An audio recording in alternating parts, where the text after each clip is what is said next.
Was it worth your husband's life? I don't believe so, no.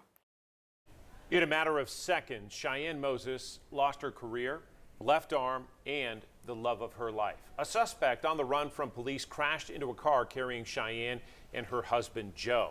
He died, but in the last 5 years, so have a few dozen other victims in similar crashes. The Tennessee Highway Patrol put the number of deaths tied to police pursuits since 2017 at 68. Then add another 250 people to the list who suffered serious injuries. 10 News investigative reporter Grace King looked into why these crashes happen and whether some of them could have been avoided.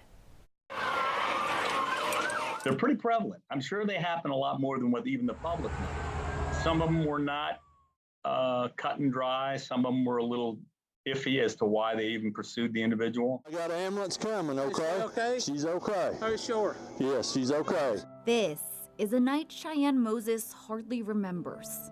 I don't remember anything else from that point until really like waking up in the ambulance. She can't forget what followed. I lost him and I had lost my career. I lost most of my independence at that time.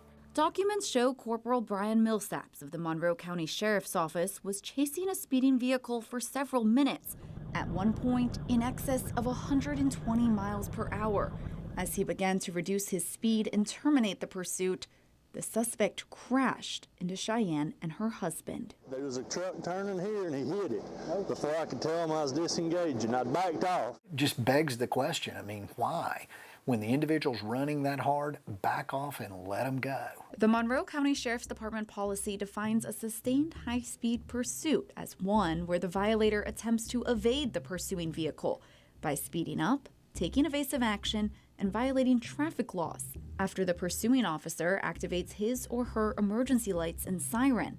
They're only allowed when officers believe a serious offense was committed, like murder, rape, kidnapping, or terrorism. Charges may vary a little bit depending on the policies. Some particular agencies will pursue for lesser charges, some won't. It requires notifying a supervisor and letting them make the call. Ultimately, the supervisor is the one going to make that determination on discontinuing or continuing the pursuit. Those policies are similar to the ones at the Knoxville Police Department and the Knox County Sheriff's Office. Mark Bachman spent more than 35 years in state and federal law enforcement.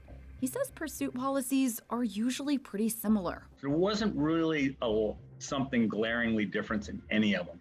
And I think that's probably because most law enforcement agencies have legal counsel, and that legal counsel reviews and approves that policy. The biggest difference in pursuits is how they're carried out. Compliance is always the biggest thing for law enforcement officers. The bad guys dictate what the cops are going to do, typically.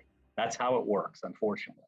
In the fatal Monroe County crash, Deputy Millsaps was pursuing the driver for speeding.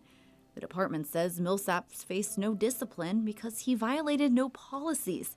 They say he wasn't in active pursuit and was only attempting to catch up to the vehicle. Like I say, Sarge, I backed off, but before I could call it disengaged, they hit. Cheyenne wishes it hadn't happened at all. Was it worth your husband's life? I don't believe so, no.